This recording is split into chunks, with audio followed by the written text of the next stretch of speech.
ilang pagkatapos nilang pinalaya ng Panginoon galing sa pagiging alipin sa Egypt, to re-educate them tungkol sa Panginoon kasi 430 years wala sila ng salita ng Panginoon. Alam nila may Diyos kasi ano sila anak sila ni Abraham, Isaac at Jacob. Pero ngayon, nandun sila sa loob ng Egypt ay 430 years, ilang generations walang wala sila. So bago sila pupunta sa lupang ipinangako ng Panginoon, paglabas nila galing no sa Red Sea, doon binigyan na sila ng Panginoon ang mga instruction. Ito yung sanctuary. So konting review muna tayo ng ating pinag-aralan last week. Ayan yung top view ng sanctuary. Ito yung courtyard. 50 by 100 cubits yan. Tapos nakita natin yung entrance. Nakita nyo yung mga numbers. So yung number 1, yan yung altar of burnt offering. Number 2, bronze laver, yan yung may tubig. Tapos number 3, yan yung entrance papunta dun sa temple na nagdi-divide ng western court saka eastern court. Itong eastern court na pag-aralan natin, yan yung earthly ministry ni Jesus. Ito naman ang western court doon sa temple, yan yung heavenly ministry ni Jesus na babahagi sa dalawa, sa holy place and most holy place. So ito yung altar of burnt offering, yan yung pinaka-sentro, pinaka-gitna. Kaya sa sanctuary hindi yung basta-basta kahit saan lang nakalagay sa gilid yung altar of burnt offering. Diyan mismo yung sa gitna kasi doon naman sa western court, ang pinakagitna naman doon sa courtyard, doon sa loob ng templo, ang pinaka-main naman diyan yung Ark of the Covenant. Okay? So dito lahat pinahayag ng Panginoon, lahat ng furnitures tumutukoy kay Jesus at sa kanyang mga gawain sa pagliligtas. Kaya ang tawag pag meron kayong tanong o ano, diretso lang ha. And, sabi lang kayo, magtatanong kayo. Review ito. Ang tawag ni Stephen nito ay Tabernacle of Witness.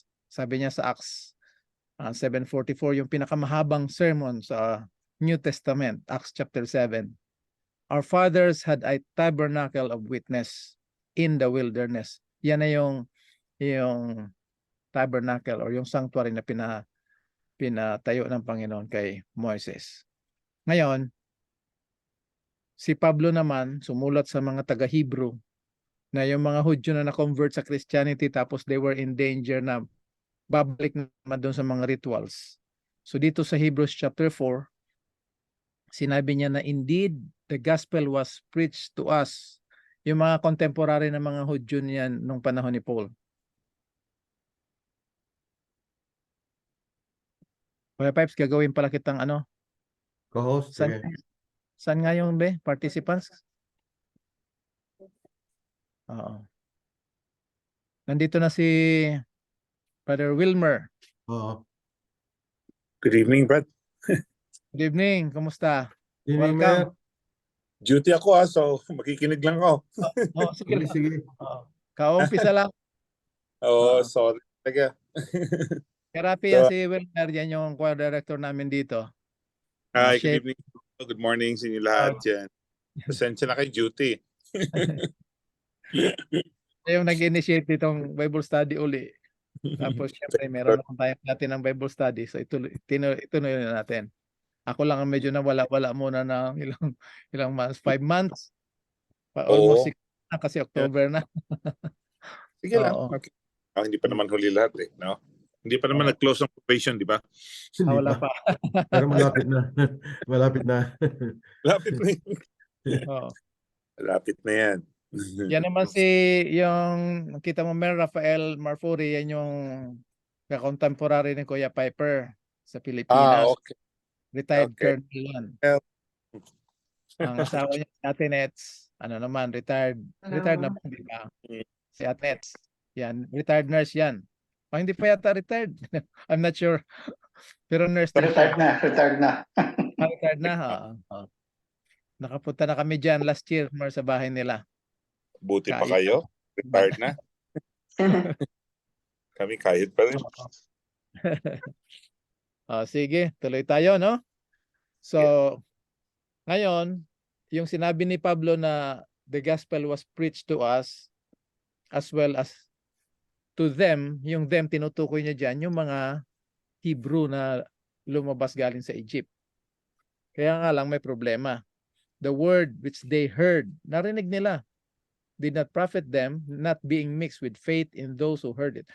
Hati lagi ang tao, pareho naniniwala sa Diyos, pero may mga tao na talagang appreciated nila yung word of God, meaning they obey the word of God. Meron naman mga alam nila na may Diyos but they don't recognize, they don't acknowledge God.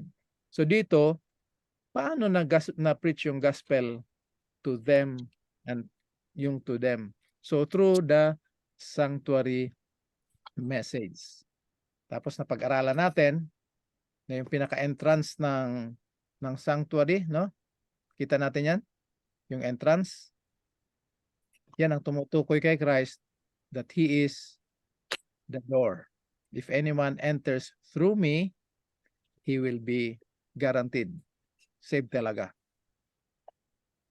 Kaya pag sa panahon na narinig natin yung gospel, yung salvation by grace through faith, tinanggap natin at surrender tayo sa katotohanan na ito, mararanasan natin na sa kabila ng ating pagiging makasalanan, wala na tayong condemnation for those who are in Christ Jesus. Lahat ng tao sa mundo, lahat ng generation, walang condemnation sa ginawa ni Jesus doon sa cross. Pero yung experience niyan, kailangan marinig, tanggapin, para yung no condemnation, yung covering ng blood ni Jesus Christ, magiging effective only to those who believe. Kagaya niyan, yung sa Hebrews chapter 3 verse 19, in-explain ni Paul na hindi sila nakapasok sa lupang ipinangako. Anong problema? Hindi dahil makasalanan sila because of unbelief. Hebrews chapter 3 verse 19. Kung may chance kayo, pwedeng pabasa, Kuya Rafi. Ikot-ikot yung basa natin, ano? Hebrews chapter 3 verse 19. Yung last verse yan ng bago mag chapter 4 ng Hebrew. Hebrew chapter 3 verse 19.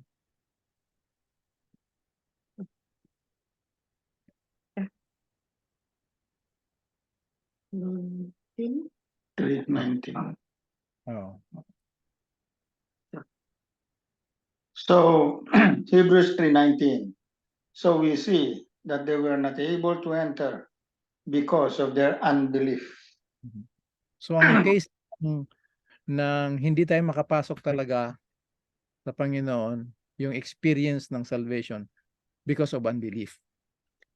Tsaka yung requirement ng unbelief, yung alam mo lahat. Ibig sabihin, yung mga tao, yung mga Israelites na pinalaya ng Panginoon, hindi sila ignorante sa message ng Panginoon. Pero pinili nilang, ayaw nilang tanggapin. So yung pinaka-cause, bakit hindi sila nakapasok ng promised land because of unbelief. Kaya ang warning ni Paul dito sa Hebrews chapter 4 verses 1 and 2, ang buong chapters yan, is laging unbelief. No? Tingnan mo to, they heard the gospel, but the word which they heard did not profit them. Why? Because they did not mix with the faith in those who heard it. Lahat sila nakarinig, pero merong tumanggap, merong hindi. So yan ang ating review ng last week. Ngayon, part 2, marami pa itong series na to. Part 2 ito ng God's Visual Aid, the Sanctuary. Salvation Revealed, the Sanctuary series. So isang aklat na isang Christian writer, sinulat niya sa Review and Herald in the context of the sanctuary message. Sabi niya dito, the enemy of God and man is not willing that this truth should be clearly presented. Itong sanctuary na to. For he, the enemy, Satan, knows that if the people receive it fully, his power will be broken. If he control the minds so that doubt and unbelief and darkness shall compose the experience of those who claim to be children of God, he can overcome them with temptation. Unless divine power is brought unto the experience of the people of God, false theories and erroneous ideas will take minds captive. Christ and his righteousness will be dropped out of the experience of many, and their faith will be without power or life. So, ang pinakasusi ng pag-unawa natin sa kaligtasan na binigay ng Panginoon sa atin ay ang pag-unawa ng sanctuary message. Kagaya niyan, maraming Christians ngayon na ayaw na nila sa Old Testament. Kasi bakit mag-Old Testament? Ay nandito na tayo kay Jesus. Nandito na tayo sa dispensation of grace. Yung New Testament, pwede natin magamit yung pangalan ni Jesus, nag-worship tayo, pero hindi natin malalaman, hindi natin siya ma-appreciate, hindi natin siya mabigyan ng kahalagahan, yung magiging priority sa buhay natin, hanggang hindi natin, kasi lahat ng sa New Testament na terminology about salvation at ginagamit si Jesus, puro sanctuary terminology, kagaya ng He is the Lamb of God that taketh away the sin of the world, John 1:29. I am the door. I am the light of the world. Puro sanctuary. Tapos yung kung anong ginagawa ni Jesus ngayon, di ba? Sa langit, He is our high priest, the better high priest. So lahat ng sa New Testament na tungkol kay Jesus sa ating salvation, laging Old Testament terminology. So maraming Christians ngayon, pero i-share lang natin at ipag-pray natin. Sabihin natin tayo lang ang nakakaalam, hindi. Nag-aaral tayo, marami rin na mga nag-aaral ng ganito. At least tayo ngayon, privileged tayo. Thank you kay Brother Lowen, rin-record ito. Tapos kung may-edit mo ito, kung may time ka, Brother Lowen, kasi mahaba yung presentation. Kaya lang malaking trabaho. Pero anyway, so dito sa isa sa mga Christian writers, ang sabi niya sa Review and Herald, na isulat ito September 3, 1889. Ito nga yun. Ayaw ng kaaway, ayaw ni Satanas na malaman itong sanctuary message. So, last time na pag-aralan natin yung overview, tapos yung door, ano nga yung first furniture? Ang first furniture doon sa sanctuary, pagkatapos pagpasok mo doon ay altar of burnt offering. Yung papatayin na tupa o kambing o kung anong offering man yon, kukunin yung dugo, i-confess yung kasalanan ng mga nagkasala, pero yung karne ng hayop na ihahandog, uubusin talaga dito sa apoy. Yung dugo, kukunin yung dadalhin doon sa loob ng sanctuary. Ano? So yan yung altar of burnt offering. Ngayon, yung apoy na yan sa altar of burnt offering, kinakailangan magiging patuloy yan, hindi yan papatayin. Kasi hindi yan basta apoy. Yung apoy na yan ay galing mismo sa presensya ng Panginoon. So the fire on the altar must be kept burning. It must not go out. Verse 13, the fire must be kept burning on the altar continuously and it must not go out. Hindi yan galing sa bato o posporo o kung saan sila nagsindi. Yan mismo ay galing sa presensya ng Panginoon. So pag nung unang tinayo nila yan at nagbigay sila ng offering, saan galing yung apoy na yan?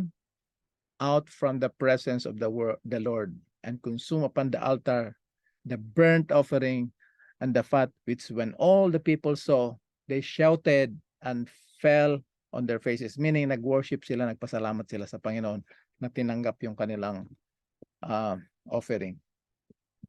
So ngayon, Kuya Pipes, ikaw muna mauna magbasa.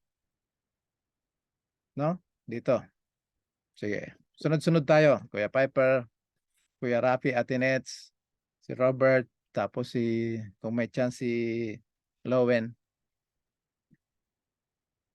In the very center of the eastern half of the courtyard was its more important furniture, the altar of burnt offering. On this altar, sacrifices were made on behalf of the people of Israel. In addition, there were individual offerings burnt, grain, peace, sin, and trespass offerings. Mhm.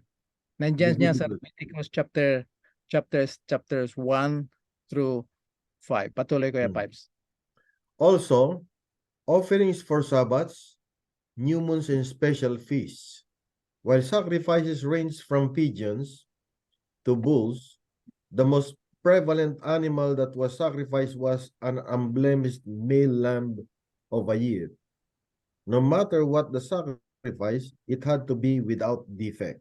Ibig sabihin without spot, without wrinkle, without defect. Kailangan malinis, check upin yun ng pari, ng saserdote.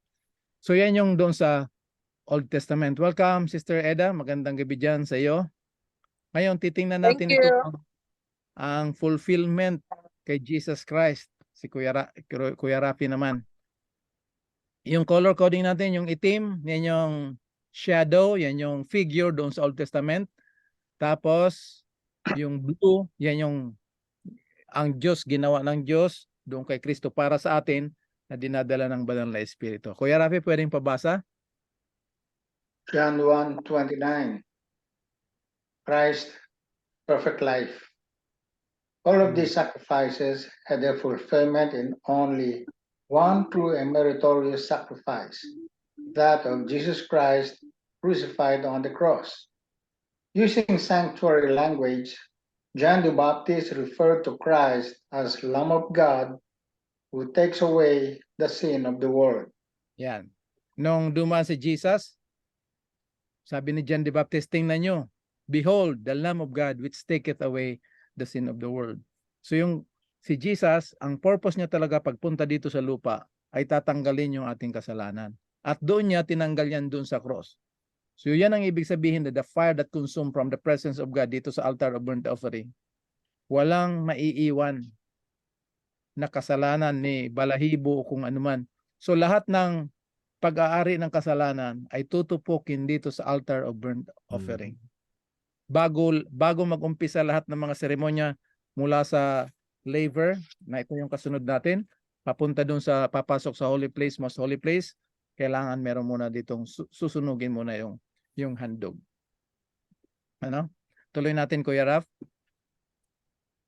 In like manner, Peter states that we were redeemed with the precious blood of Christ, as of a lamb without blemish and without spot. 1 Peter 1:18, 19. In the Bible, despite being tempted in his humanity, Christ never sinned. Hebrews 4:15. The meaning of the sacrifice without defect is that Jesus lived a perfectly righteous life in obedience to all God's commandments continually. Yan. So dito sa Hebrews chapter 4 verse 15, sinabi na meron tayong saserdote na kagaya ng mga sa earthly sanctuary nung panahon nila Moses. Hindi sila makarelate. Alam nila mga tao may mga problema. Pero si Jesus, he was tempted in all points. Ang kaibahan lang, talagang hindi siya nagkasala. Kahit sa mind, hindi siya nag-dwell or nag-entertain ng kasalanan. Kaya, yun ang perfect life ni Jesus Christ. Without blameless, without spot, without wrinkle. Ano? So, yan. Kaya siya lang yung qualified na talagang magbibigay. So yung mga inihain noong Old Testament, walang ano doon, salvation yung tinuturo ng iba, na doon sa Old Testament kailangan magganito ka, pero dito sa Old Testament hindi na. Walang salvation doon. Tumutukoy lang yon sa mismong Diyos na magbibigay ng kanyang sariling hain. Siya ang maghahain para sa atin. Kasi wala tayong pwedeng ihain. Kung maghahain man tayo, ang pinaka-best na hain natin kung saan pupunta, diyan lang sa apoy. So yung pinakamataas na pride natin sa buhay natin, ang kalalagyan lang ng kung ano man mga na-accomplish natin sa buhay natin, lalo na sa spiritual na buhay, ay abo lamang. Aabuhin ng apoy na yan. So purihin ng Panginoon na doon sa Old Testament, dito sa altar of burnt offering, ito ang nangyari kay Christ doon sa cross. Mapag-aralan natin yung in the cross of Christ sa mga darating. Nandito pa tayo sa sanctuary. Kung paano lang ito tinupad ni Kristo, yung pagtanggal ng kasalanan. Sino nagtanggal? Ang kordero ng Diyos. Kita mo si Jesus Christ, nakaugnay siya doon sa Lamb of God who takes away the sin of the world. So napakahalaga ng sanctuary message. Hindi natin maintindihan ba paano siya naging Lamb. Diyos siya. Ano? So napakahalaga nito na dapat natin maintindihan. Si Ate Nets naman. Ate Nets, pwedeng pabasa? In the earthly sanctuary, the sins of the people were symbolically transferred, not literally, to the animal sacrifices and then to the sanctuary through the sprinkling of blood by the priest. If it were possible, the people would have literally become one with the animal that was to be offered, and they too would have died along with the sacrifice. Yan. Ngayon, gusto ng Panginoon ipakita yung lesson sa kanila na talaga ang kabayaran ng kasalanan ay kamatayan. Ngayon, because of grace, justice, and mercy, papakita ng Panginoon na dapat kasama kayo dyan. Pero sa ngayon, hindi kayo isasama. Doon kayo sa tunay na kordero, isasama kayo doon. Patuloy, Ate Nets. Of course, that was impossible. Therefore, the message of becoming one was conveyed through the confession of sin over the sacrifice, whereby sin was ceremonially or symbolically transferred to the animal. Yan. So doon, para itong nagkasala na halimbawa kagaya ko, ipapakita yung alam mo kung minsan yung pinaka-the best natin dito sa Amerika, kung minsan papadala tayo sa Pilipinas, minsan mga sobra-sobra na lang natin mga leftover, padala hindi na to gamit, padala natin doon. Ang Panginoon gusto niya, ang i-offer natin yung spotless, pipiliin talaga yon. Sa atin, kung meron tayong pinakamamahal na kung ano ang bagay, lalo na yung mga hayop, mga aso, parang ang hirap ibigay. Yun ang gusto ng Panginoon, ibigay mo yan. Kasi hindi yan sa'yo, yan ako ang magbibigay sa inyo para malaman nyo kung gaano talaga ang aking ibibigay sa inyo. So nakita natin, tuloy natin. Sinong susunod? Robert, pwede ka? Sige po, sige po. Christ's sacrificial death, the reality of this union or sin bearing took place at the incarnation where Jesus was made sin. Isaiah 53 verse 6, 2 Corinthians 5:21, by bearing the fallen humanity that he came to redeem. Those while Jesus did not deserve to die, his union with our humanity qualified him to be our actual representative and savior. So nakita natin doon sa Old Testament, ikaw confess, symbolically 'yon. So mamamatay lang yung animal. Kaya dito nakuha yung concept na Christ died instead of us. Pero in reality, yung sacrificial death ni Jesus Christ, kasama tayo dun. Nung ginawa siya, tingnan mo yung Isaiah 53 verse 6, the Lord laid on him. I-check nyo dyan sa Bible para hindi lang tayo basta nakalagay Isaiah 53 verse 6. The Lord laid on him the iniquity of us all. Tapos 2 Corinthians 5:21, he who knew no sin made sin to be sin for us, that we might become the righteousness of God in him. So ginawa ang Panginoon si Kristo na kasalanan para sa atin. So ngayon, nung nagkaroon na ng union doon sa pagkabuhay ni Kristo at the incarnation, yung divine life ni Jesus Christ sa kayong atin. Go ahead, sino yon? May magtatanong? Wala. Okay. So yung divine life ni Jesus Christ at saka yung ating corporate fallen sinful humanity, pinagsama ng Ama doon sa pagkatao ni Kristo at the incarnation. Okay? Tuloy natin. By why, if Jesus did not sin, did he have to die? Bakit kailangan niya mamatay? Hindi naman siya nagkasala. Diba? Yun, basa. Since he had become united with our corporate fallen life, he was put to death. The just for the unjust. 2 Peter, 1 Peter 3:18. And unlike the ceremonial service where the sinner could not be joined literally to sacrifice and thus die corporate, humanity did not fact die in Christ. 2 Corinthians 5:14. Yan. Nakita niyo yung mga kapatid, doon sa ceremonial, doon sa Old Testament, hindi pwedeng isama tupukin yung nagkasala dito sa apoy. Pero in reality, pagdating ng Lamb of God, kasama tayo doon.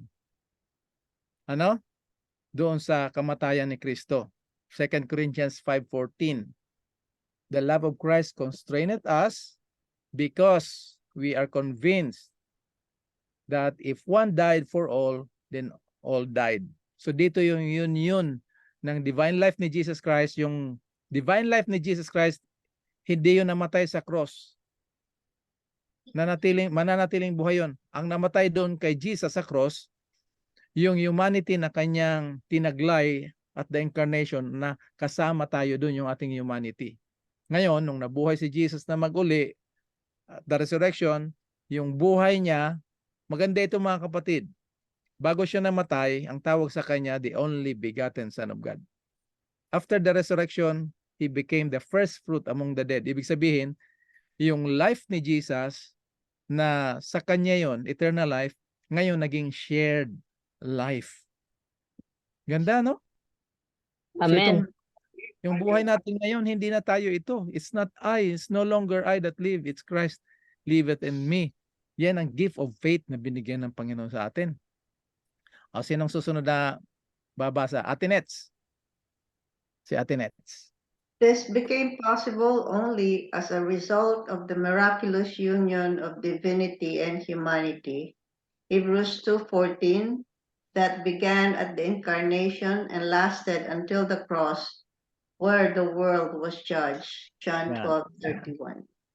Basahin nga natin yung Hebrews 2:14 para makita natin kung paano ito nagkaroon ng union, yung miraculous union na nagsama yung divine life tsaka human life natin. Hebrews chapter 2 verse 14. Tapos i-prepare nyo rin yung John 12:31.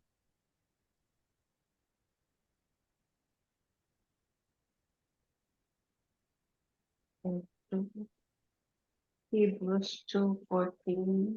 Yan, oh. Since the children have flesh and blood, he too shared in their humanity, so that by his death he might destroy him who holds the power of death, that is the devil. So yun ang dito natin makita that he took part of the same flesh and blood kasi yun nga nangangailangan. So saan nangyari yun? Na he took the same flesh and blood? At the incarnation. Grabe, ano? Saan niya tinapos itong tinaglay niya na pagkataong makasalanan? Saan natapos? Doon sa cross. John chapter 12 verse 31. Oh, ganda nito. Patuloy, Ate Nets. Ito God's, ito ha? Itong kulay blue, ito yung work ni Lord para sa atin. It was not until after God rested on the seventh day. Notice it was God's Sabbath, not the Jews. From his perfect completed work of redeeming the world in sin. The world in his Son on Good Friday. The humanity was reunited with Christ and transported to heaven in him. Ephesians 2:6. For this reason, we are told that eternal life is in his Son. 1 John 11. Ganda nito. Yung sinasabing transported, hindi tayo pumunta ng langit. Pero yung ating pagkatao, isinama ni Jesus sa langit. Basahin nga natin Ephesians chapter 2 verse 6. Ephesians 2:6. Kung may mga verses dito, mga wordings na parang impossible sa ating natural mind. Pero kaya yun ang pananampalatayang tinatawag na tanggapin natin kahit hindi natin masyado naunawaan. Pero yun ang sinasabi. Ephesians chapter 2 verse 6. Ephesians 2:6. And God raised us up with Christ and seated us with him in the heavenly realms in Christ Jesus. Okay. Kita nyo?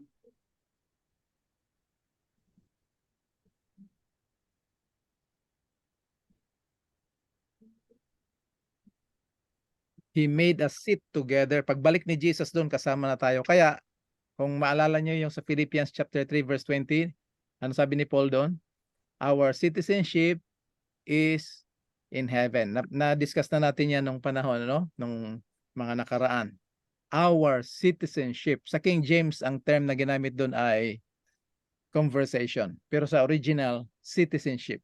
Ang ating pagiging mamayan. Based yan, nung pagkabuhay ni Kristo na mag-uli, tinapos niya doon sa cross yung ating makasalanang pagkatao, binigay niya ang buhay niya doon sa pagkabuhay na mag-uli, hanggang pag-akyat niya sa langit, isinama niya tayo. Kita niyo? Ephesians 2, Amen. He raised us up together and made us sit together. Doon sa resurrection, binigyan tayong bagong buhay, at pagdating sa pagbalik niya sa langit, isinama tayo. Isa pa, hindi nakalagay dito. Siguro memorize nyo na ito. 2 Corinthians 5:17. Anong sabi doon? If anyone is in Christ, ibig sabihin pumasok tayo sa sanctuary. Tinanggap natin si Lord. Tinanggap natin yung gospel message. If anyone be in Christ, he is a new linalang. Bagong linalang. Old, OLD, yung ating old sinful Adamic fallen nature, the old things past. Dumaan na. Saan nangyari yun? Saan yun dumaan? Doon sa cross. Behold, all things, ALL, become new. Kailan yun nangyari? At the resurrection. Meron na tayong tinatawag na bagong buhay kay Kristo, new life in Christ. Ganda nito mga kapatid, ano? Ito yung sanctuary message na ayaw ipag-aralan, ayaw bigyan ng pansin ng kaaway, ayaw ilagay sa mind na, wag kayong mag-aral-aral ng mga sanctuary. Mga shadow lang yan. Focus na kay Jesus. So tayo naman, basta may Jesus lang, pwede na. Okay lang yun. Pero mas maganda na nag-aaral tayo. We are growing in grace and in the knowledge of Jesus Christ. Diba? So ngayon, ang magiging kasunod, bago tayo pupunta sa kasunod na furniture, ito yung tanong. Kung talagang pinatawad tayo at iniligtas na tayo, bakit kailangan pa natin mangumpisa ng ating kasalanan? Ay pinatawad na pala tayo dun sa cross. No? So number 1, para matanggap natin yung ibinigay ng Panginoon na kanyang katwiran. Ito yung kanyang katwiran na magka-qualify sa atin. Mula ngayon, ang tinanggap natin ito, hanggang sa araw ng paghukom, hanggang sa second coming, ito lamang ang damit na meron tayo na dapat na magbibigay sa atin ng karapatan pumasok ng langit. For us to receive the imputed righteousness of Christ, we need to acknowledge yung ating pagiging talamak na makasalanan. Kaya sa mga evangelism, pag itatanong ko sa mga tao kung gusto nilang sumama sa mall at maghanap sila ng mga tao, actually gusto ko lang i-point out at sabihin nila sa mga tao na mula Puyo hanggang Talampakan, from head to toe, there's nothing good in them. Not naturally, magagalit yung mga tao. Kasi the message of the gospel is an insult sa ego natin. So dito, kaya tayo nagko-confess, hindi para patawarin, kundi kinikilala natin na tayo ay hindi lang tayo nagkasala, talamak na makasalanan. Ngayon, kung mag-a-attempt tayo na mabait naman ako, wala naman akong kaaway, sumisimba ako, sumusunod ako sa utos ng Diyos, nagbabasa ako ng Bible. Ano? So pag in-insist natin yan, sa kabila ng imposible yan, Romans 3:20, no one will be justified by the works of the law. Essentially, sinasabi natin na hindi tayo nagkasala at linoloko lang natin, dinadaya natin ating kasalanan. 1 John 1:8. Ang sabi doon sa 1 John 1:8, siyang nagsasabing hindi nagkasala, dinadaya niya ang kanyang sarili at ang katotohanan ay wala sa kanya. Ano? Pwede pabasa 1 John chapter 1 verse 8 kung sinong available. Pwede si Sister Eda, prepare yours. Kung hindi ka busy, ikaw ang susunod na magbabasa. 1 John 1:8. Akin yan? Pwede rin, oo. Kung ikaw ang available. Okay. If we say we have no sin, we deceive ourselves, and the truth is not in us. Yan. So, gusto ko kasi yung nakalagay na verse dyan, makita mismo natin sa Bible. Yan ang isa sa mga layunin ng ating Bible study. Ngayon, pangalawang reason bakit tayo magko-confess ng ating kasalanan. Dahil nga sa union, sa reconnection ng Panginoon sa atin, we accepted the message. So because of our relationship to Christ under grace, anong mangyari nito? Dahil in-include tayo ni Jesus doon sa kanyang humanity, na kanyang tinaglay doon sa incarnation, we recognize, kinikilala natin sa ating sarili na lahat ng ating kasalanan at pagiging makasalanan nag-contribute sa kamatayan ni Kristo. Doon niya tayo niligtas sa kanyang kamatayan, pero dahil doon sa kasalanan na yon, binayaran niyang kasalanan ng bawat isa sa atin, yung kasalanan na mana natin kay Adam, kasalanan na ating likas, at sa mga personal na kasalanan natin. So ngayon, ina-acknowledge natin, Lord, talaga nagkasala ako. Salamat sa iyong biyaya, sa iyong kamatayan doon sa cross. Okay? So hindi tayo magko-confess para patawarin tayo. Magko-confess tayo to acknowledge that we are exceedingly sinful in and of ourselves. Okay? So tapos na tayo dito. Dito matatapos itong altar of burnt offering. Marami yan, pero mga ano na lang to, shortcut. So papasok tayo sa pangalawa ng altar of burnt offering. Ano yun? The bronze laver. Ito yung may tubig doon. Yung sa simbahan sa Catholic Church, bago ka papasok, meron doong may angel, tapos may hawak na parang batya. Tapos sasawsaw ang kamay doon at magpe-pray yung mga tao. Doon galing yung concept na yan. No? Ano naman tong bronze laver? Sister Eda, ikaw na ngayon muna. Ano yon? Ito, basahin mo lang yung ano sa bronze laver. As a screen? Sa screen, oo. Okay. Also located in the eastern square of the court is the bronze laver, which contained water for washing. This is where the priests wash their hands and feet whenever they minister in the temple or when they came near the altar of burnt offering. Exodus 30, 19 and 20. Tuloy. Pakituloy si Eda. This was the last place the priest went before entering the tabernacle, which represents heaven. If they did not wash, they would die. Kailangan nila maghugas ng kamay at paa. Pag diretso sila pasok doon, mamamatay sila. Pero wala namang record na may namatay sa kanya. Kasi nga, sunod nila yung instruction ng Panginoon. Pwedeng patuloy, Sister Eda? This signified the need to be cleansed prior to entering the western square of the court, or heaven. Soon after Jesus' baptism, he went to Jerusalem during the Passover. When he arrived, he found that the temple had been defiled, and with great authority, he cleansed the temple. Yan. So sabi niya, bakit yung ginawang palengke ang bahay ng aking tatay? Sabi ng mga tao, ha? Paano mo nasabi na ikaw ay anak ng Diyos? Paano mo nasabi ito? So ituloy natin paano ito nangyari doon kay... Ito yung bronze laver doon sa sanctuary. Paano ito natupad dito kay Kristo sa kanyang pagkabuhay na mag-uli? So itong bronze laver, it represents the resurrection of Jesus Christ. Kasi yung altar of burnt offering, yan yung death of Christ. Itong bronze laver it represents the resurrection of Jesus Christ. Pag in-apply na, most of the time kasi ito, ina-apply ka agad natin sa baptism natin.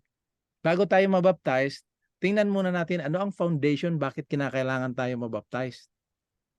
Kasi pag baptism lang, uuwi lang yan sa church membership eh. Doon ka na baptize, doon ka member. Parang ganun. Ang baptism natin, pag-aralan na natin yan dati is baptism unto death, to the death of Christ. So ngayon, syempre kung saan mo nakita yung liwanag, doon ka magiging mag-aanib para sa ikalalago. Pero yung baptism is not church membership. It is entering into the kingdom of God, the kingdom of grace in Jesus Christ. Ano? So paano natupad ito kay Jesus Christ? Kuya Pipes, nandiyan ka o si Kuya Rafi muna? Dito, Kuya Pipes, pabasa ha. sige. Mm-mm. He then related that to the cleansing of the human temple. He then related that cleansing to the cleansing of human temple in him. Mhm. John 2:19 and 21. Mhm. What he was referring to was the washing of humanity through his resurrection. Mhm. So John itong 2:21. labor, it represents the resurrection of Jesus Christ. Tuloy Kuya Pipes. In the humanity of Jesus Christ, our corporate humanity that needed redeeming was cleansed. In Mhm. Christ, man was saved according to God's mercy through the washing of regeneration and renewing of the Holy Spirit. Yan. Titus 3. Pag natanggap natin ang birth, life, death, and resurrection ni Jesus Christ, sumurrender tayo dun sa katotohanan, kasama tayong kamatayan ni Kristo, kasama din tayo sa pagkabuhay niya. Yan yung bronze labor, paghuhugas. Anong huhugasan? Yung nagkasalang humanity. At linigtas tayo ng biyaya ng Diyos. Ang dadalhin ngayon ng banal na Espiritu sa atin, yung buhay ni Kristo. Buhay, kamatayan at pagkabuhay na maguli. Yan ang rini-reproduce ng banal na Espiritu. So through the gospel message ngayon, rini-restore ng Panginoon sa atin yung banal na Espiritu na siya ang nananahan. Yan yung meaning ng tabernacle or sanctuary, dwelling. Tayo ngayon ang dwelling ng banal na Espiritu ng Father, Son, and Holy Spirit nandito sa atin. Brother Epi, paano mo naman nasabi na nandito sa atin ng Father, Son, and Holy Spirit? Kung sino may available na Bible dyan, basahin natin. John chapter 14 verse 23. John 14 verse 23.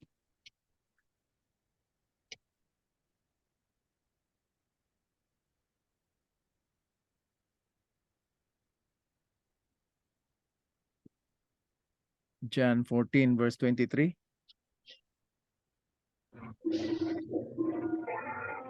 Jesus answered and said unto him, If a man love me, he will keep my words, and my Father will love him, and we will come into him and make our abode with him.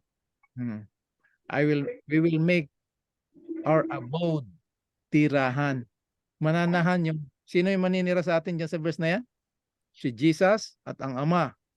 Sa 1 Corinthians 3:19, tayo daw ay templo ng banal na Espiritu at ang banal na Espiritu mismo nananahan sa atin ay nandito sa atin. Pwedeng pabasa para tiyak talaga itong ating pinag-aaralan kasi marami naghihintay ng Holy Spirit. Ibuhos yung Holy Spirit. Kuya Rafi or Sister Net? 1 Corinthians chapter 6 verse 19, sorry. 1 Corinthians chapter 6 verse 19, I think.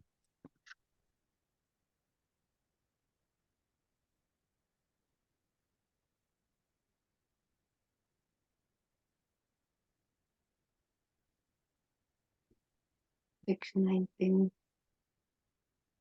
you not know that your body is a temple of the Holy Spirit who is in you, whom you have received from God? Kita mo? You are not your own. Ano daw yung katawan natin? Templo ng banal na Espiritu. Saan? Na nasa atin. Kaya parang nakakalungkot na marami tayong mga kapatid na parang ang hirap tanggapin na nandito na sa atin yung banal na Espiritu. Kagaya nito, nag-aaral tayo ng Bible kasi nandito yung Holy Spirit.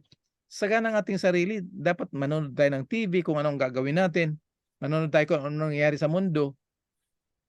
Tingnan mo si Jesus, malakas yung hangin, malakas yung alon, natutulog lang. Bakit? Alam niya na siyang yung may control lahat eh.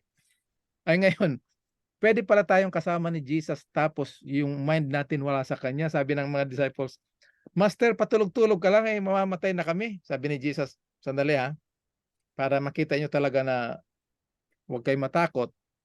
Sabi niya, alon, hangin, tumigil kayo. Tumigil, gulat na gulat sila ngayon. Tayo ngayon, wag na tayo magulat.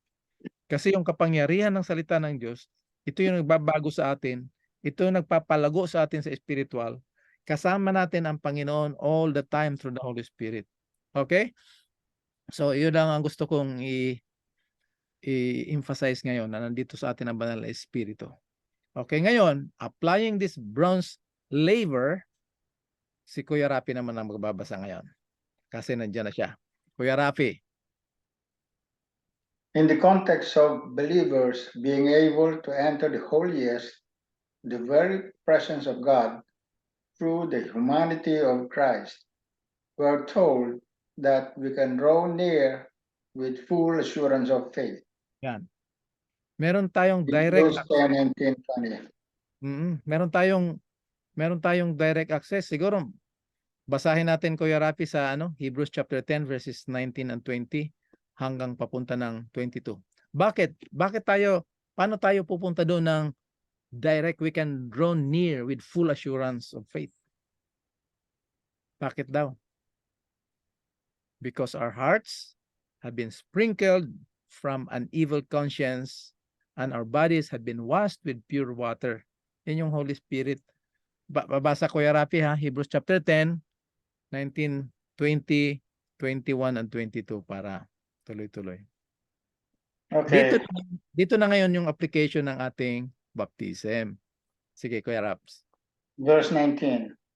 Therefore, brothers, since we have confidence to enter the most holy place by the blood of Jesus, by a new and living way opened for us through the curtain that is his body, and since we have great priest over the house of God, let us draw near to God with a sincere heart in full assurance of faith, having our hearts sprinkled to cleanse us from a guilty conscience and having our bodies washed with pure water. So lahat ng pwedeng isin na damage ng kasalanan sa atin, ginawa na ni Jesus. So dito sa verse 21, ano nakikita natin na inuugnay doon sa katawan ni Kristo? Yung veil, di ba? Tingnan nyo? The veil which is his body. So yung humanity ni Jesus Christ, yun ang nagpapagitna between holy God and sinful man. Kaya nung namatay si Jesus doon sa cross, talagang nabiyak yun from top to bottom. Ano, Ate Nets? Nahati yung... Nahati. Oo. Yeah. Di ba? Oo. Si Ate Nets naman ngayon. Saan nangyari ito? Ate Nets, pwedeng pabasa? In Christ at the resurrection. In the resurrection, we were considered fit in him to be transported into heaven. And in him, we were made to and now sit. The old life of Adam died and remained in the grave. In exchange, we were given the life of Christ in the resurrection. Yan. So papansinin natin mga kapatid, kung minsan naririnig natin na salamat sa Panginoon na binigyan niya ako ng bagong buhay. Parang tama yun na binigyan tayo ng buhay. Pero itong buhay, itong gospel, yung the gospel message is not giving us a changed life. Kasi sabihin, nagbago na talaga ako. Diba naririnig natin yan sa testimony? Ang totoo niyan mga kapatid, hindi tayo binabago ng message. The message of the gospel doesn't change us. The gospel message is giving us an exchange life. Yung makasalanan nating buhay, ating isurrender doon sa katotohanan nangyari sa atin doon kay Kristo, and then at the resurrection, yung buhay ni Kristo na matuwid, pinaghati-hati, parang tinapay na pinaghati-hati, ibinigay niya sa buong sanlibutan. Makikita natin yan mamaya pagdating doon sa tinapay. Nakuha natin mga kapatid? So the gospel doesn't offer a changed life. It offers us an exchanged life. Our sinful life in exchange to His perfect holy life. So nabasa na natin yan kanina, yung Ephesians chapter 2, 4 to 6. 6 lang yung nabasa natin kanina, pero at the incarnation, He made, while we were dead in our sins, He made us alive together with Him. By grace we are saved. So 5 and 6. Okay? So ngayon, Kuya Pipes, pwede ba magbasa si ano? Si Lowen? Or baka, Sige. oh. The Lowen, ikaw na. washing in the watery grave of baptism symbolize what the Holy Spirit does in the lives of all believers. For by one Spirit we are all baptized into one body, 1 Corinthians 12:13, which is the body of Christ, 1 Corinthians 12:27. We enter the church by faith, a proclamation of, we accept our death in Christ, which was death to sin, as our death, Romans 6, 6 to 7 and 10. Yan. Pwede pa basa ng Romans chapter 6, verses 6 to 7 and verse 10. Para makita natin kung bakit tayo buong buhay na ngayon kay Kristo.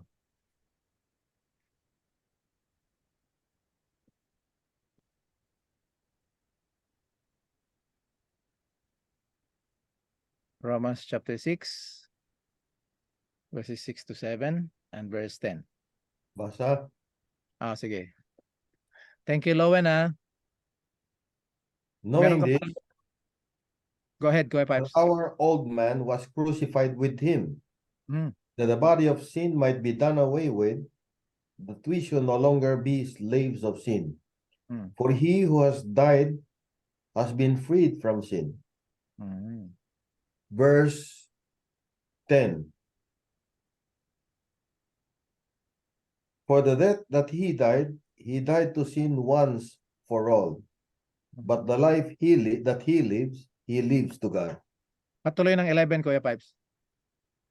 Likewise, you also reckon yourselves to be dead indeed to sin, but alive to God in Christ Jesus our Lord. So tayo, kailangan ituring natin yung ating sarili through the gospel message, through the death of Jesus Christ and His resurrection, na patay na tayo sa sarili natin, pero hindi tayo nanatiling patay sa sarili, nabuhay tayo at ang buhay natin ngayon ay ang buhay na ni Kristo. Amen. No? Kaya napakahalaga yung keyword na in Christ. Ang buhay, ang kamatayan natin sa kasalanan nandun kay Kristo, at ang buhay natin na maka-Diyos nandito rin kay Kristo. Wala tayong saganang ating sarili. Okay? Pwede patuloy, Lowen. Itong green, ito yung ating actual Christian experience, This is symbolized by our submission under the baptismal waters. In exchange, we accept the life of Christ made available in this direction through the Holy Spirit. 1 Yeah. John 14:16 to 18. Yan. So, And I anong will sabi- pray the Father, patuloy. Go ahead. Oo. And I will pray the Father, and He shall give you another comforter, that He may abide with you forever. Even the Spirit of truth, when the world cannot receive, because it seeth Him not, neither knoweth Him, but you know Him. For He dwelleth with you, and He shall be in you. I will not leave you comfortless, I will come to you. Yan. So nakita na natin na nung umalis si Jesus, pagkatapos niya ng mission, ibinigay niya na sa atin ang banal na Espiritu as our comforter. Ano? Hanggang kailan nandito sa atin yung banal na Espiritu? Forever. Abide with you forever. Sino yan? The Spirit of Truth. Ngayon, sabi ni Jesus, itong Spirit of Truth na hindi tinatanggap ng sanlibutan, hindi lang sanlibutan ang hindi tumatanggap nito. Pati din tayo kumisan, sinasabi natin wala pang banal na Espiritu, kaya pray tayo ng pray. Di ba sinabi ni Jesus, Brother Epi, na kung kayo ay masasamang ama, ay yung hingi ng tinapay, bibigyan niyo ko ng ahas? How much more the Father in heaven? Yun ay hindi pa siya namatay nun. Pero 40 days or 50 days at the Pentecost, yun na yung pangako ng banal na Espiritu. Wala nang withdrawal yan. Abide with you forever. Nakakalungkot lang, maraming pa naghihintay. Sa mga Hudyo, hinihintay pa nila yung Messiah na first coming. Sa karamihan ng Kristiyano ngayon, naghihintay naman ng Holy Spirit. Ang liwaliwanag ng Bible, kahit saan ka pumunta, ng banal na Espiritu ay nandito sa atin. He guides us into all the truth and dwells in us. Sabi niya, I will not leave you comfortless, I will come to you. Yan si Jesus. So last part, Lowen, itong ano natin. This symbolized by our submission under the baptismal waters. Exchange, we accept the life of Christ made available in the resurrection through the Holy Spirit. John 14:16 to 18. This is symbolized by our coming out to the baptismal waters, the truth of baptism. Therefore, represent our exodus from the kingdom of flesh and entrance to the kingdom of grace. This is our bronze slavery experience. Yan.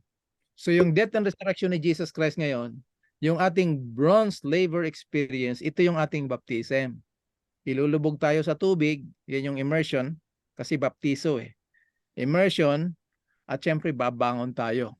Yun ang ating exit, yung ating exodus from the kingdom of the flesh, from our sinful nature, to the kingdom of God, to the kingdom of grace. Okay? So yan yung last part ng ating Eastern Court experience. May time pa kayo o hanggang dito na lang muna tayo? Pwede muna tayo. May time pa. Reflection. Reflection, sige. Any comments, reflections, non-violent reactions, questions, or reflections? So, ano kaya, Pipes? Ikaw muna. Muna. So ito yung dalawang furniture sa Eastern Square, ano? Yung altar of burnt offering, tsaka bronze laver. Yan yung cross ni Christ, tsaka resurrection ni Jesus Christ. So talagang maliwanag na yung sanctuary, tulad ng napag-aralan natin ngayon, lahat ng mga ritual na pinatupad ng Panginoon na ginawa, na iniutos niya sa kanyang bayan, lahat yan sumisimbolo sa gagawin at ginawa ni Kristo sa kanyang buhay at kamatayan. No? Nag-set ng example itong sanctuary. Ito yung tinatawag na pinakamodelo na itong paraan ng Panginoon kung paanong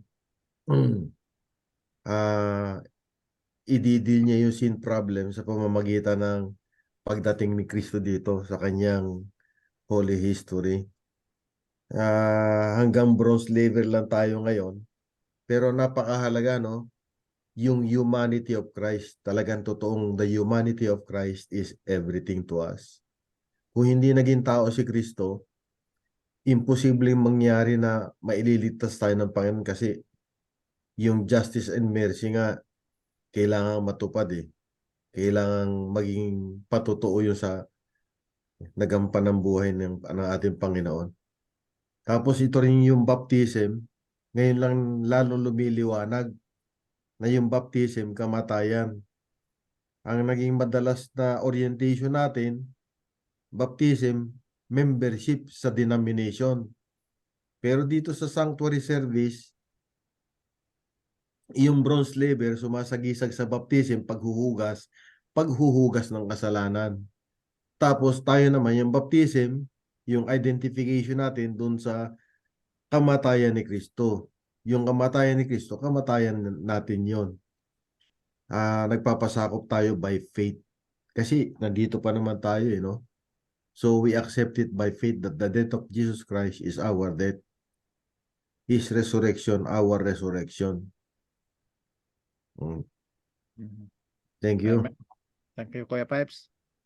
Kuya Rafi, mukhang yung mga smile ni Kuya Rafi, meron naman ibibigay sa atin na maganda eh. Ang final mamaya si Ate. Nagkukuhan lang ako. Kasi yung tabernacle, na-construct yan during the time of Moses. yun na talaga, actual na tabernacle. Actual na nandoon yung mga itong diniscuss natin. Mhm. So sa tinagal-tagal na yun, nagtataka lang ako bakit even yung mga pronouncements ng mga prophets, still the Jews miss the first coming of Jesus Christ. Na-miss pa nila. Ano? So, bakit ganun? Bakit na-miss pa nila yung pagdating na sinabi na nga ng mga propeta na darating. Mm. Very detailed yung instructions. Still, they miss it. And they did not recognize Jesus Christ as the Messiah. Kaya alam naman natin kung ano nangyari sa bansang Israel. But still, God in His mercy, pinulit sila kahit nasaan sila and brought them back to their homelands. Para sabihin lang na pag nagpangako ang Diyos, tinutupad niya kahit ano mangyari. So sa presentation na ito, nakita ko na may description. Yung ginagawa natin, dinescribe for us to see na pag pumasok tayo, susunugin yung ating may sacrifice. Yung kasalanan pala natin susunugin. Parang ita-transfer dun sa sacrifice natin. And then we move on to the next step para linisin tayo in preparation para malinis na malinis tayo pag pumasok tayo sa heavenly side ng tabernacle. So, maganda ang description. Maganda rin yung application sa buhay natin. Amen. Thank you, Kuya Rafi.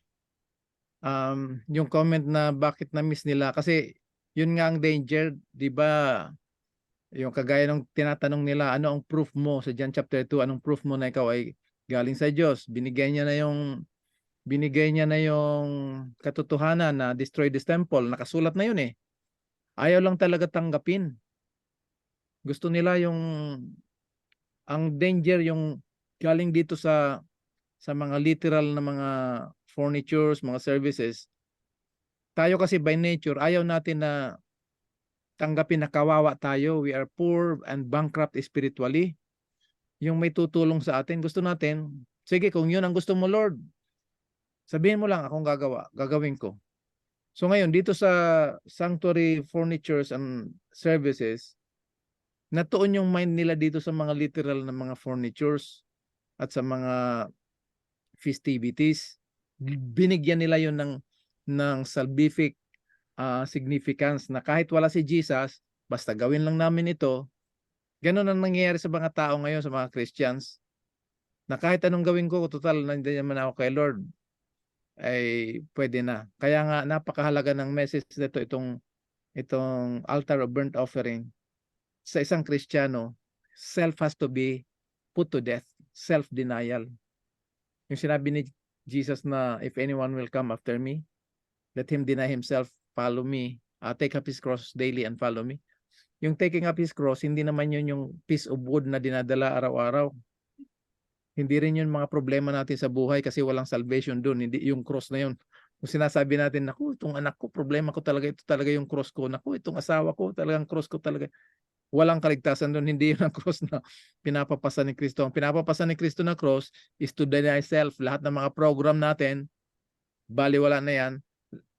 Ang buhay natin is for the service of the Lord, kung ano man yung gawain natin na ministry na pinagkaloob ni Lord sa atin. Amen. Yung office natin, yung trabaho natin, yun ang ministry natin because we are royal priesthood. Spiritually, kung ano man ang mga profession natin, we are priest. We are serving God. We are serving God's people kung saan tayo, sa opisina, sa hospital, sa trabaho. Yun, doon tayo naglilingkod sa Panginoon. Thank you, Kuya Rafi. Oo. Martinez, meron ka na o meron pa munang iba? Si Lowen, meron kang comments? Reflection? May dagdag lang ako, Kuya Ipe. Kasi alam naman natin na willing ang Holy Spirit papasok sa atin. Pero nasa basa ko ni Kalin White, kailangan mo din siyang hingin or pakita ka na willingness na gusto mo siyang pumasok sa'yo kasi di ba, may power of choice tayo. Minsan, unknowingly, we reject him. Unknowingly. Sometimes it happens. So, sa bawat dasal natin, hingin natin siya, it means willingness, papasukin sa puso natin na with all our might, and it's our choice. Okay, thank you, Lowen. Siguro, ang term na gagamitin dyan is to acknowledge. Kasi maliwanag na yung Bible that yung sa 1 Corinthians 6:19, that their body is the temple of the Holy Spirit which is in you. So i-acknowledge talaga natin siya, Lord, tulungan ako na kilalanin ko. I have to acknowledge the presence of the Holy Spirit. Kasi pag nasa process tayo, yung mind natin nasa process lagi ng hingi, parang we are telling God that hindi pa niya binigay. So tama yung comment na kailangan natin, pero ang term siguro na gagamitin natin doon is to acknowledge, to recognize the presence. Alam mo, nag-worship tayo. Minsan nagpe-pray tayo, Lord, we invite the Holy Spirit. Tayo ngayon nag-i-invite na nandiyan na yung Holy Spirit. I think ang pinaka-the best na gagamitin dyan, Lord, we acknowledge your presence. Di ba may kanta na we are on holy ground.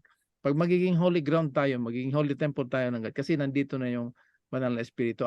What we need actually is to acknowledge His presence. Ano? So, praise God. Thank you, Brother Lowen. Any more? Brother Robert? Basahin ko itong kay Sister Daisy. The presence of Jesus Christ within us is exactly the power of the Holy Spirit. The truth that we hold, believe, and our daily life abiding us to do all the things that pleases God, which is the Holy Spirit. Enabling.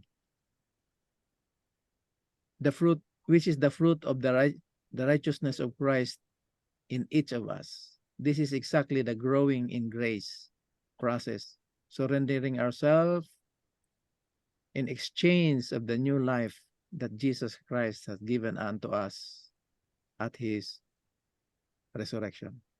Thank you, Sister Daisy. Praise the Lord. Si Ate Nets or Sister Eda, meron ba kayong comment sa ating napag-aralan ngayong gabi? Gusto ko lang pong dagdagan yung acknowledge. Kasi ang isang bagay, hindi mo mararanasan kung hindi mo kikilalanin muna. Kung hindi mo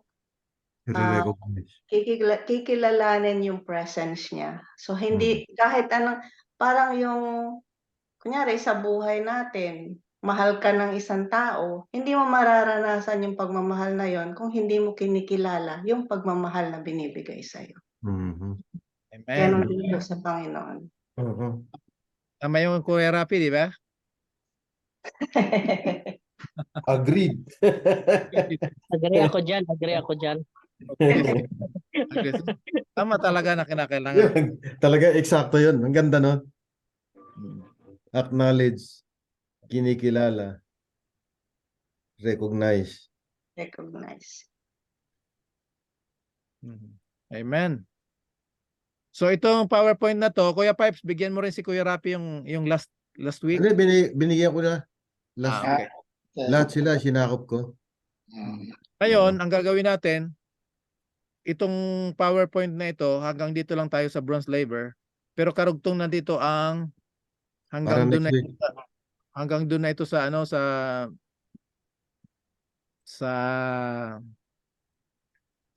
Ark of the Covenant. The Covenant. So next week, magse-sharing na lang tayo ng mga reflection pag nakita na ninyo ito. Ano? So mas matagal yung sharing natin talaga next week. Hindi na ako magdi-discuss na kagaya nito tapos may babasa kayo kasi nandito na, mapag-aaralan nyo na ito. So yun na ang gagawin natin next week. Tapos pagkatapos niyan, ibibigay ko na naman yung kasunod na topic na karugtong nito. Yun na naman ang gagawin natin. Okay ba yun? Okay na, okay. Oo. Yan, oo. So, advance na kayo sa ating pag-aaral. Makikita nyo na lahat ang mga materials natin. Okay? So ngayon, kung wala na, kasi mag-aalas 11 na dito, salamat, purihin ng Panginoon. Salamat sa inyong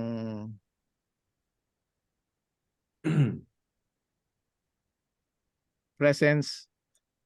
Salamat sa presence ng Holy Spirit na laging nag-uudyok sa atin mag-aral ng Word of God. Higit sa lahat itong sandali lang, no?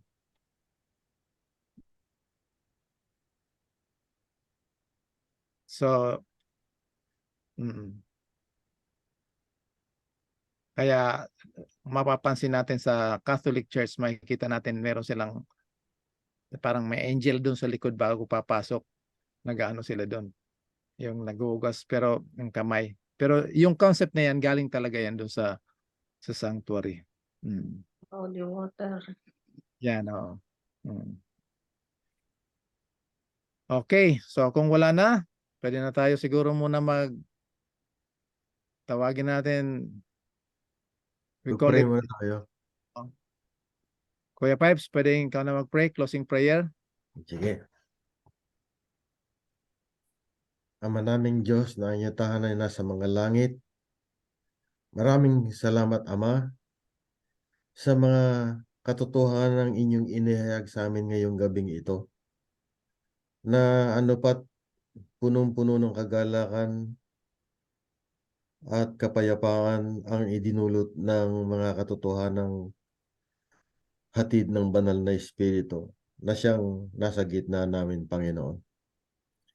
Na ang mga katotohanan ito'y nagkaroon ng katuparan sa banal na kasaysayan ng aming Panginoong Yesus na nagkatawang tao, nagtigis ng dugo sa krus ng Kalbaryo para sa ikahuhugas at ipagpapatawad ng aming mga kasalanan.